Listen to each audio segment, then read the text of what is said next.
So I didn't come to college planning on being a student missionary. I didn't want to take that year off. I hadn't really found a location yet and I was starting to get stressed. And she said, yes, we need a nurse, like we need somebody to start a clinic, or we'll have social services bring us kids that either don't have parents or come from abusive or neglect situations.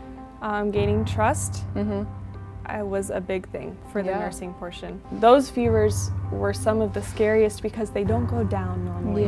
God, like, I can't do this on my own. God is lifting me up and He's carrying me through it, and He's going to give me the energy to get through the day.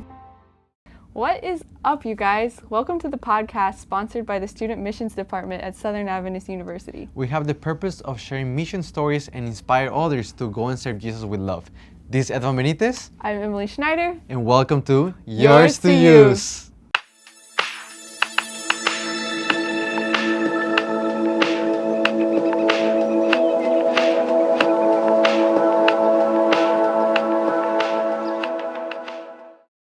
Today we have a very special guest. She's a senior nursing major. She spent a whole year serving in Bolivia. And one of her favorite hobbies is to cook. She also told us that she really likes sandwiches with peanut butter and pickles. So, interesting. Yeah. So today we're gonna have Sierra Anderson. We're so happy to have you and excited to share your story with everyone that is gonna watch this video. Thank you for having me. So to start out, I don't think we told you about this, but we're gonna be doing a little trivia for you. So how this is gonna work, you're gonna have 1 minute, we're gonna ask you questions and try your best to answer them. If you can't think of it, just say skip. And we're gonna see how many you can answer. Okay. Yeah. Okay, are you ready? I think we are ready. So we're gonna start at the count on 3. Okay, here we go. 1, 2, 3. Colors of the Bolivian flag. Green, yellow, and red. Okay, name of the capital city. La Paz. Name of the place you served. Familia Feliz. Official language. Spanish. What's a word in the local language? Hola. What's the president of the country? Ooh, skip. What's the name of a local dish? Sopa de maní. Okay, what's a popular animal? Frogs. Do you know what the population of the country is? I don't. Popular tourist spot. Baque, where I was. Most popular sport? Soccer. What's the currency? Bolivianos. Name a country that shares borders with Bolivia. Chile. 10 seconds. What side of the street do they drive on? The right. What's a local holiday? Day of the Sea. Minimum wage? That's it. Good job. Okay, that was a good one. So, yeah, we see that you know a lot from Bolivia, which is awesome. That's very good. Actually, quite impressed. We snuck that on you, so good job. So to start out today, our first question that we'd like to ask you is, how did you even decide to be a missionary? What led up to this, your year in Bolivia? So growing up, I heard a lot of stories about being a student missionary, partly because my parents had been student missionaries when they were in college, and they loved it. Oh my goodness. And so I was always surrounded by all these different like mission experiences and that kind of thing. And it was really interesting to me. Right. But I also am a pretty independent person. And when I got to college, I was like, I'm going to do my own thing. Yeah. So I didn't come to college planning on being a student missionary. So once I got here, I loved hearing the different stories at Student Missions Vespers. I had several friends that went out actually to Bolivia and really enjoyed it, yeah. And so it was something that was kind of in the back of my mind, but I was not planning on doing it. I didn't want to take that year off. And the beginning of my junior year, I really started thinking about it. And I didn't want to start thinking about it. Oh no. Was there anything specific that made you start thinking about it, or? Well, I mean, there were always student missions things going on, you know, like little table here to write messages or, you know, sending a package to someone, something like that. There was actually a Student Missions Vespers where they asked me to carry a flag. Really? And I had not been a student missionary. Wow. And We when I should did do it, that. I was kind of like, oh. Like, maybe I'm supposed to be doing this? Yeah.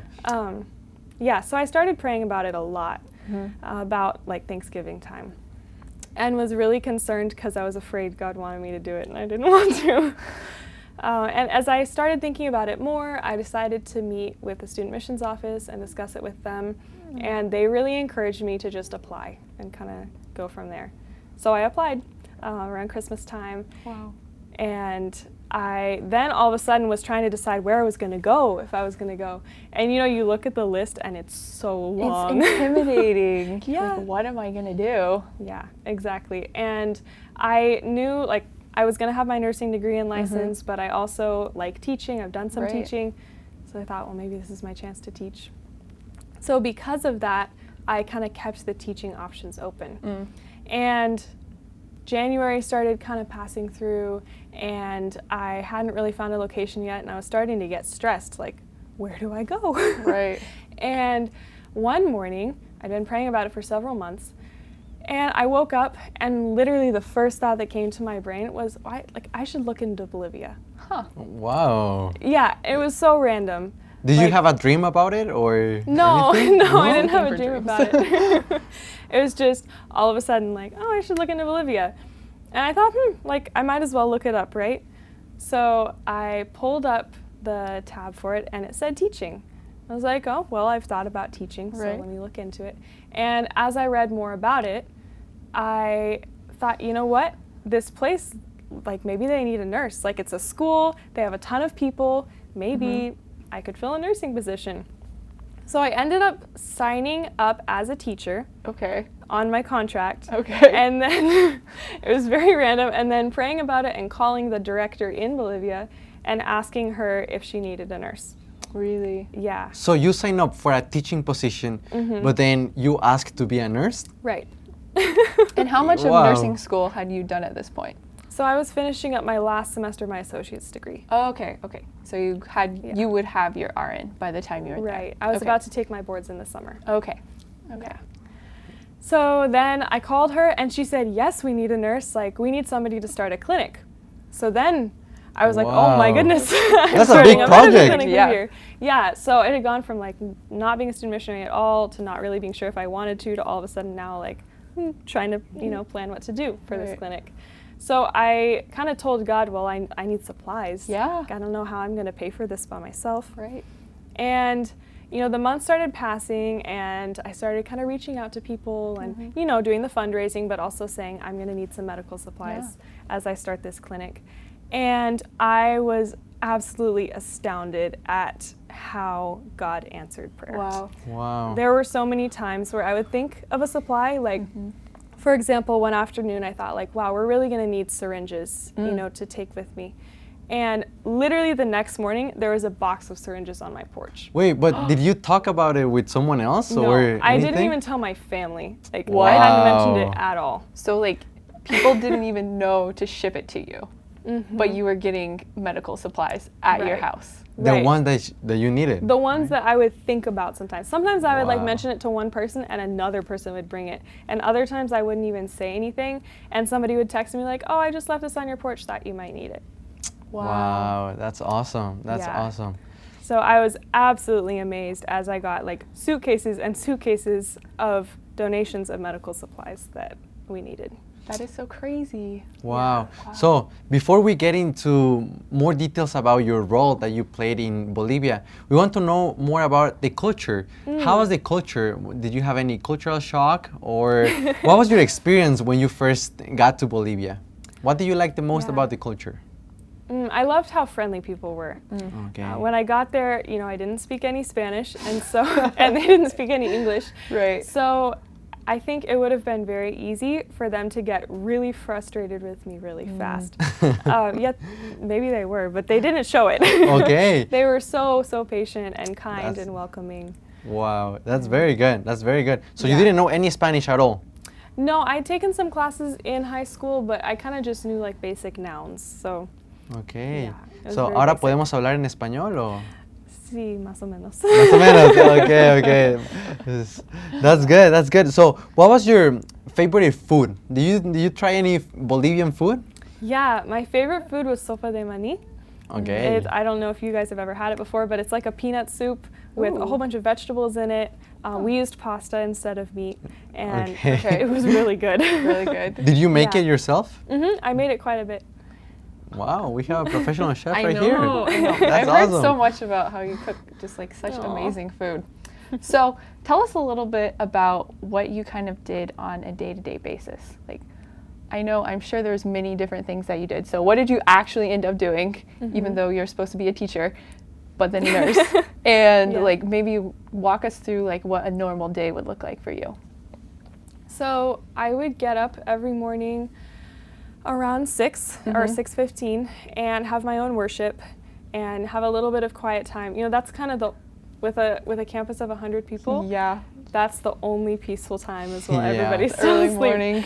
Yeah, so I'd have worship, and then honestly, this was one of my favorite parts of the day, was get up and I would go over to the one of the guy volunteers' house, because that house had the kitchen that we all used, and I would cook breakfast for all the volunteers. Aw. So it was really peaceful. Like, the volunteers would kind of slowly come in as they were waking up, and we would all talk and then have breakfast together. That's so nice. Yeah, and then Every morning. yeah, every morning. And it did alternate, like second semester we couldn't as much, but Okay. we did for a large part of the year. Okay. And then the teachers, the volunteers that were teaching, would leave for school, and I'd clean up and then spend most of my morning charting different things, like medical incidents that had happened the day before.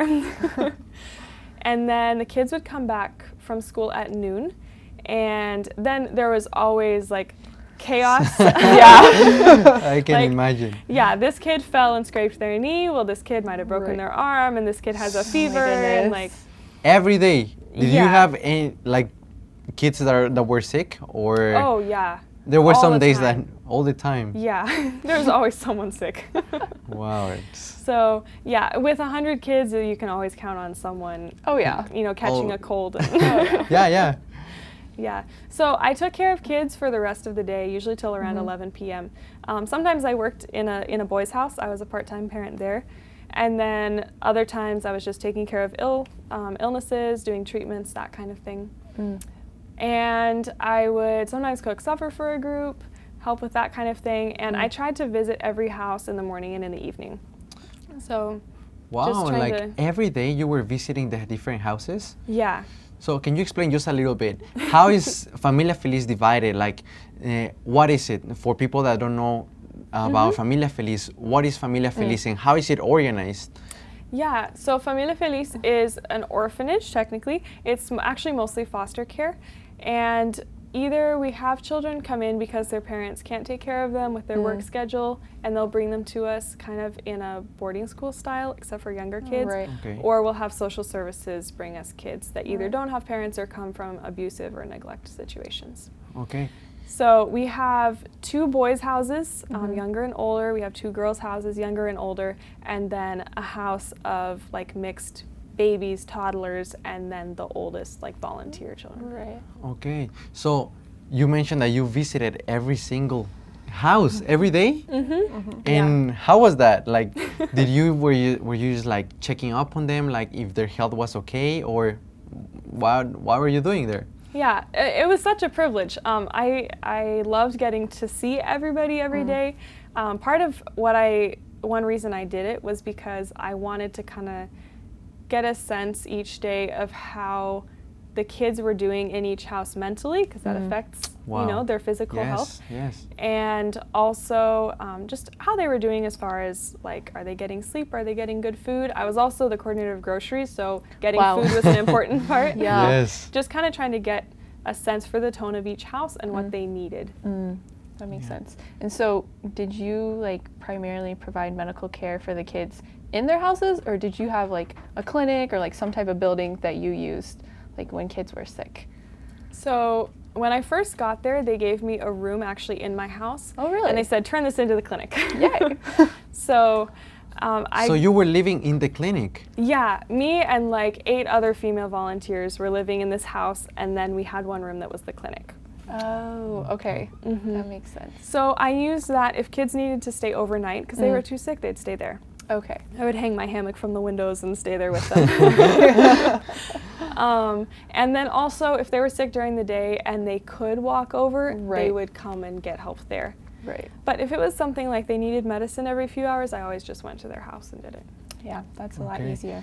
And I feel that that was very important because in that moment you get to talk to the kids and you can gain their trust as well. How important is to gain someone's trust when it comes to medical field? Oh, it's so important, especially with children, because, you know, children like get a shot and all of a sudden to them, like, oh no, I don't want to be around Right. her, you know, but at the same time, I was doing childcare and Right.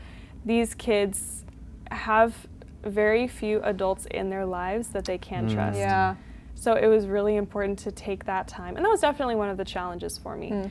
Like, so many different things to do, but it was really something that I realized was important, was just to pause and talk to them, play with them, and like you said, earn their trust. That's Right. beautiful because you were also ministering to them, you know, and I think that's something beautiful. Sometimes we think that ministering to people is just sharing a Bible verse or Right. a prayer, but ministering to others, I think it's also like getting to know them, you know, like Yeah. asking like, hey, how are you doing? And I think that's something beautiful that we can learn from your experience, right? Yeah. Yeah. So, you're talking about some of the challenges there. Can you tell us more? You were saying like having the time to like get to know these kids in the middle of so many responsibilities. Were there any other challenges that kind of stand out to you in your mind looking back on the experience? Yeah, I would definitely say gaining trust was a big thing for the Yeah. nursing portion. Partly because the culture around medicine is very different there. So as I come in, a stranger, I don't speak the language. Right. I don't fit into the culture because I'm Right. still learning it. And, Right. you know, I come in and I'm like, oh, that's injured. That needs a Band-Aid and this cream. To them, I was like, excuse me, like, what if Right. she doesn't know what she's doing? You know? No. Yeah. So gaining that trust and having them allow me to treat them was really discouraging at times, but also a really good learning curve for me of like, you know, trying to work with, I guess, the differences that we had. Yeah. So, did you ever get to experience like a very painful disease or a very painful injury?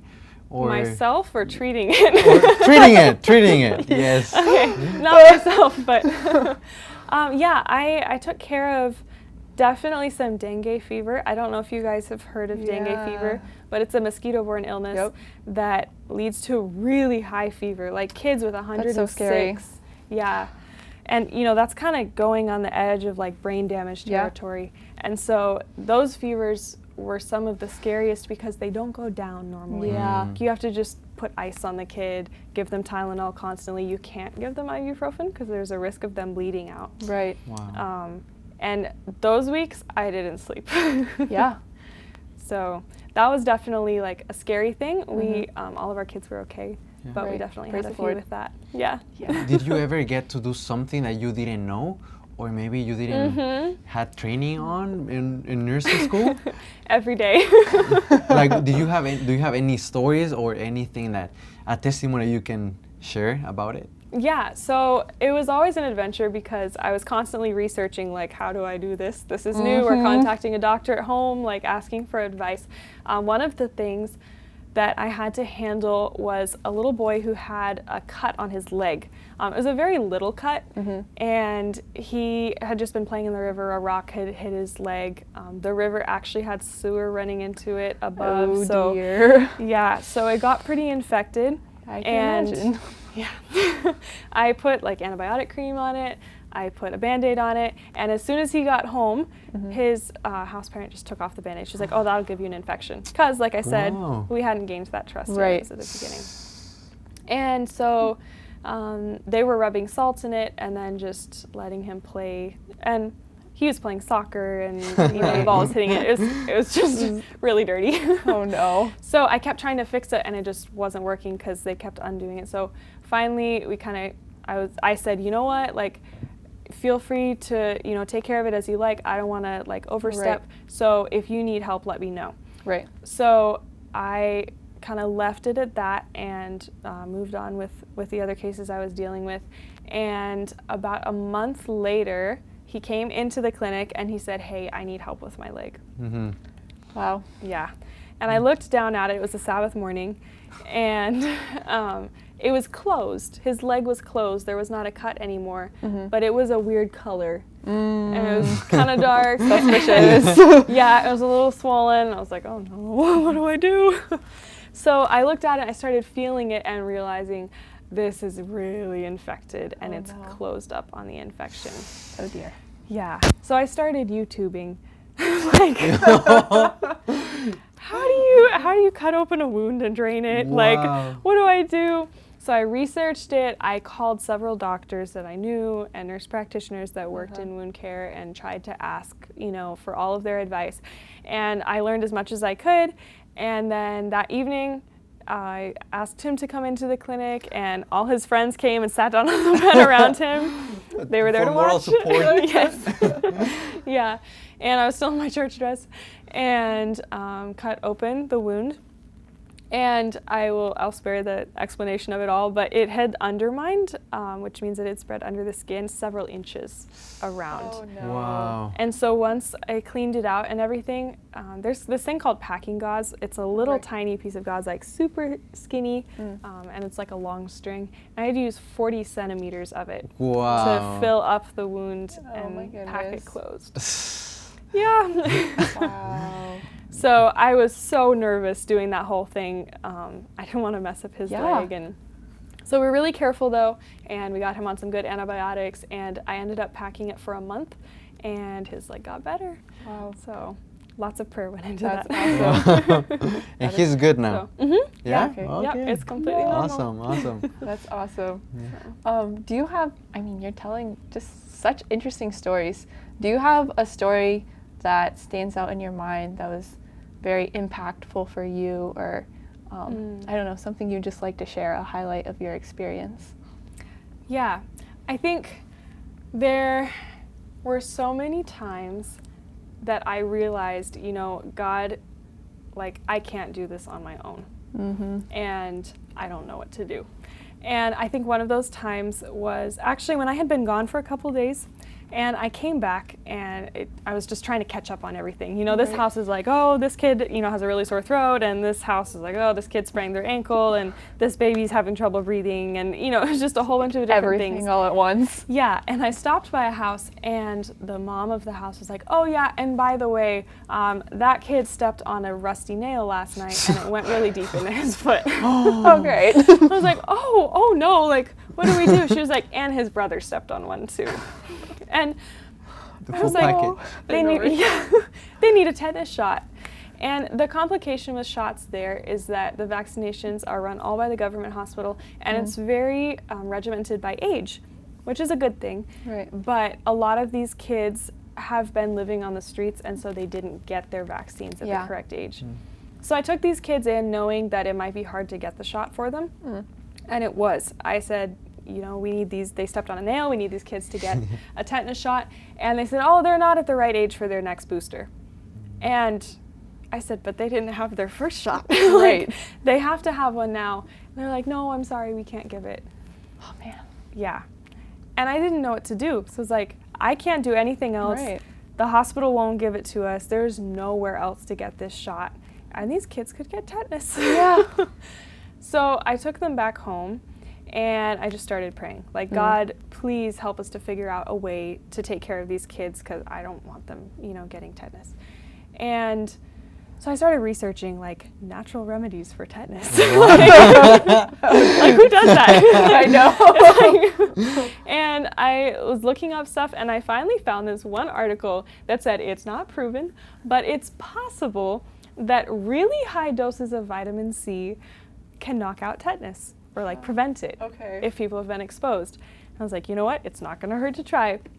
But the dosage was really high. It was an adult dose times 3. Oh my goodness. And so these are little kids, 3 and 5, and I wasn't sure how much to give them. So I decided I would give them the max of a children's dose, and then just continue giving that for the risk period, that they had of getting tetanus.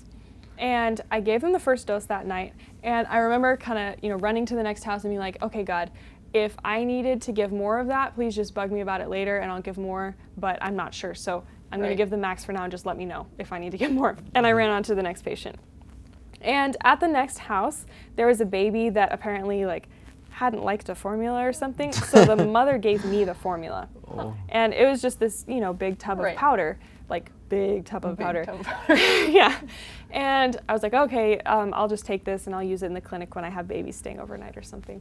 So I'm walking back and I realized I'd forgotten something at the first house where the kids were that had stepped on the tetanus.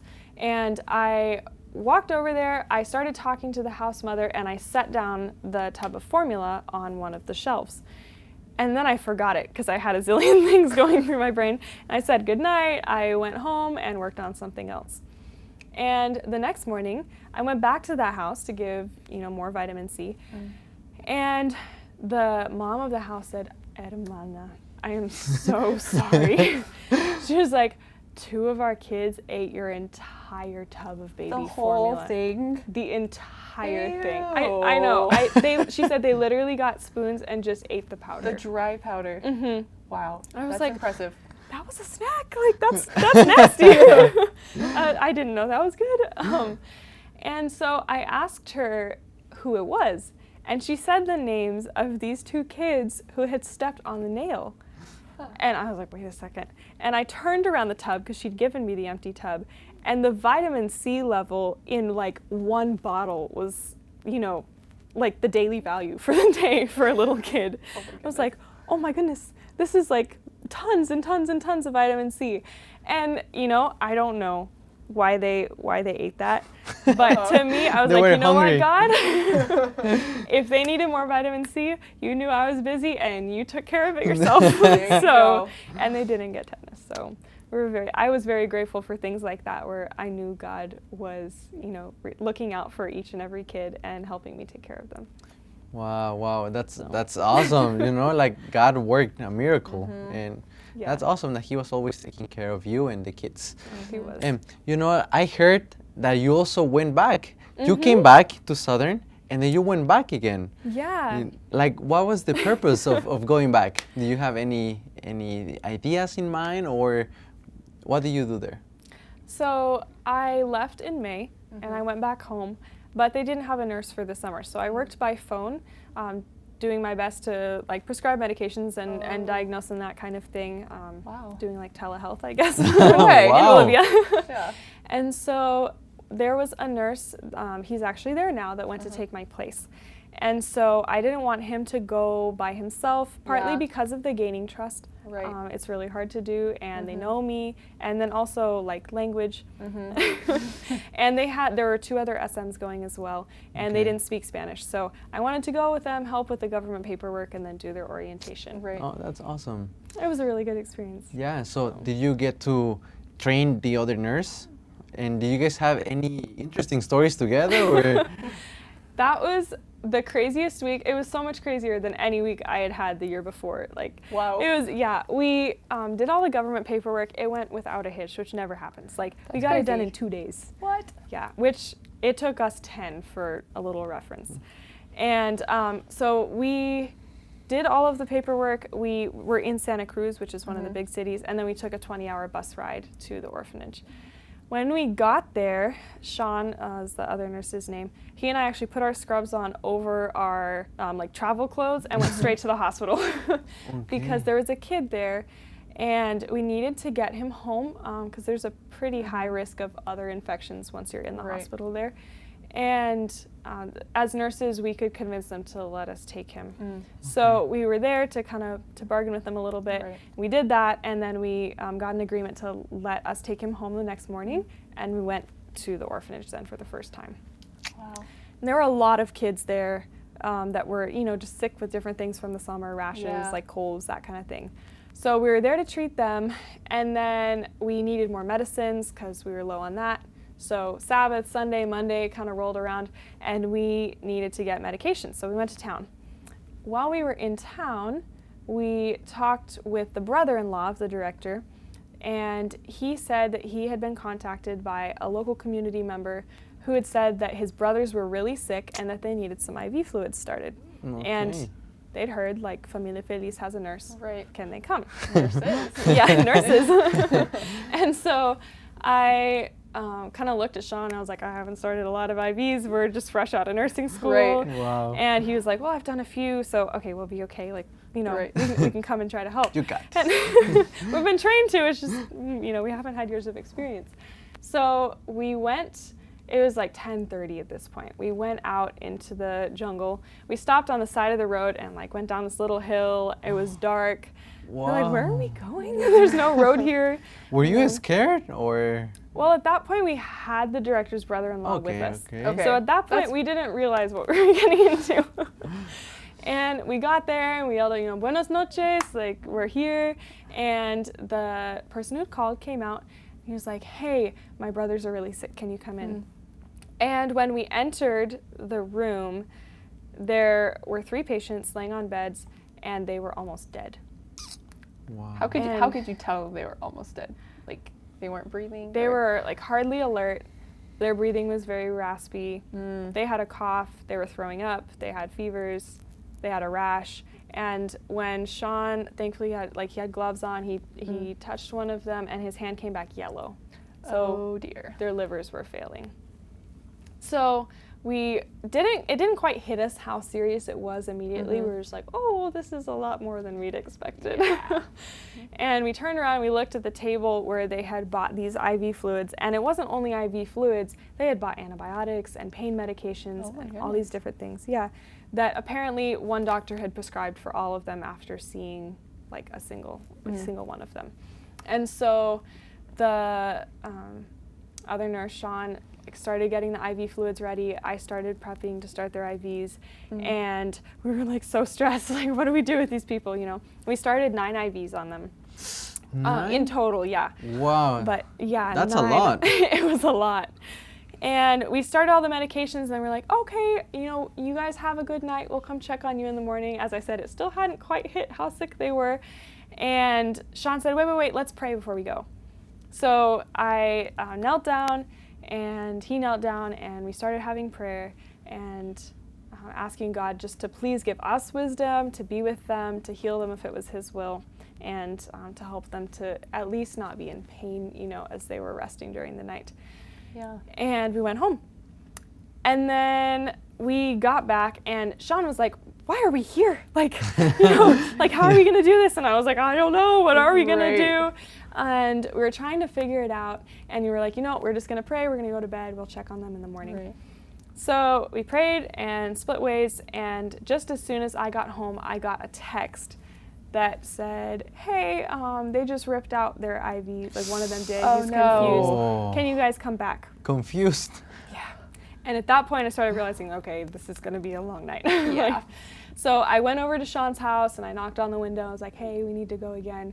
And so this time we grabbed everything: stethoscope, thermometer, pulse oximeter, you know, everything we could think of: blood pressure cuff, gloves, masks, more syringes, everything that God had sent on the porch, you know, a long Amen. time ago that we A had year left ago? over. A year ago that we hadn't used. And you had some things left. Yeah, everything that he had sent, most of the things, it was like, oh, this is what I had needed it for. And Right. this IV tubing I hadn't used yet. And I kind of wondered, like, why Wow. did God send this? Yes. So we got back there and we started using the IV tubing that we brought and everything, and we decided to just stay the night. So we sat up for a long time, and you know, Sean is reading translations of like how to ask about a medical history and like saying it in Spanish and then trying to write down the answers. And I was trying to make sure the medicines were going in correctly, and because we didn't have any machines, Right. so it was just with a clock and Right. and watching them. And the hours ticked by. You know, it's like midnight, or like, oh yeah, we know what they have. They have chicken pox. You know? And the second hour, it's like, oh, they have hepatitis, but which one? We don't know. You know, it's like we couldn't figure out what they Right. had. And finally, around 3 a.m., they were doing a little bit better. And it was to a point where we're like, they're going to be fine for the night. They've Right. got maintenance fluids running. We can get a little bit of sleep. So we went home and slept for 3 hours. At this point, we were walking. So Right. walked down At the 3 a.m. highway. Yeah, walked down the highway through the jungle and got back to the orphanage and fell in bed completely exhausted. I'm sure. Yeah.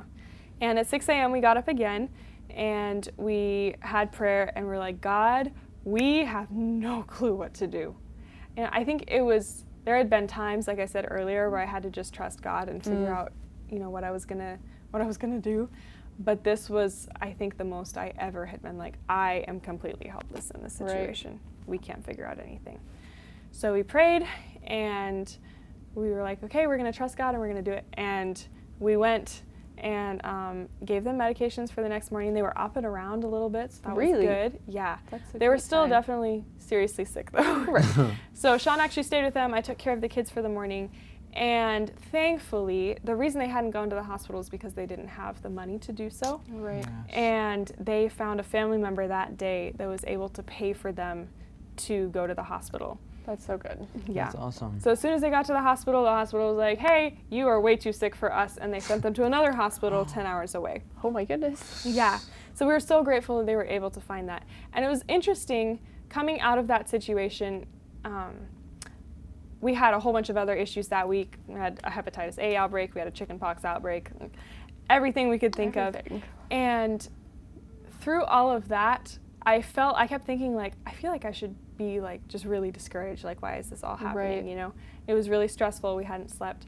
But I couldn't help but be so amazed at how good God was through all of it. He worked everything out. He'd sent supplies a year in advance. I know. And he had given us 2 nurses that week. Right. Like, if that had been my first week, I think I may have packed up and gone home. Yeah. But he gave us 2 people there that week, and he gave us everything we needed. And I was just so incredibly grateful and humbled to be able to see God's hand work in that way. Amen. That's really cool. Amen. That's beautiful. It seems like that's almost like a theme of the stories you've been telling is like, you don't know what's going on, and then God is like providing. Like, you try your best, it's not enough, but like he steps in and fills that gap. Mm-hmm. And also another theme I've been noticing is that you keep on going back, right? You didn't just you did like, was it about 9 months? Mm-hmm. And then you come back, do telehealth, and then go back. So are you still involved with Familia Feliz, and is there anything you want to share with us about that?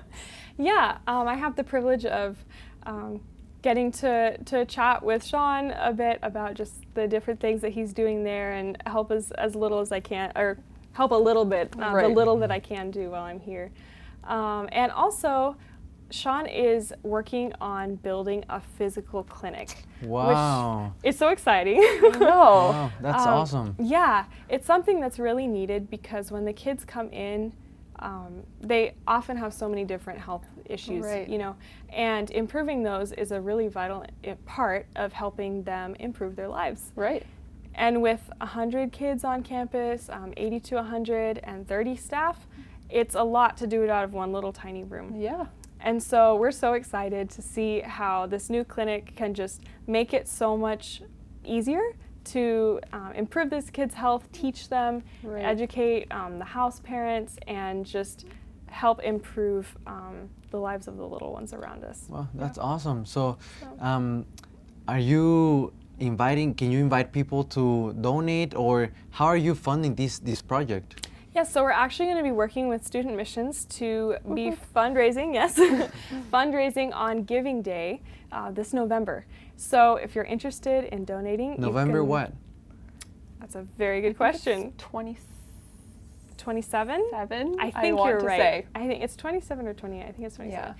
Yeah. So if you go, and you can do it before then too, if you go to Student Missions website or the Giving Day website, you're going to be able to find where you can donate for this clinic project for Familia Feliz, and we would love to have your help. That's awesome. So if you're watching this, you can go to the link right here that is appearing right now, and you can go and donate for this project in Familia Feliz. So Sierra, just to conclude this program, can you share with us maybe a Bible verse that really inspired you during this whole year, that maybe during times of challenge or maybe when you were feeling discouraged, that really motivate you throughout your journey in Bolivia? Yeah, so I guess giving a little bit of like backstory to this verse, I think for me one of the hardest things was waking up in the morning. I feel that. Yeah, because I would sometimes have kids in the clinic overnight. I'd be, going to bed at 11 and then getting up at 3 to give meds and then getting up at 6 or 7 again. And so I was really sleep deprived, and it was hard to wake up. Yeah. And so often I would wake up and just say, God, like, I don't have the energy to get through today on my own, so please give me your strength and help me to be able to make it through this day and to show you, not myself, to those people around me. And one of the verses that really helped me, I don't remember the text.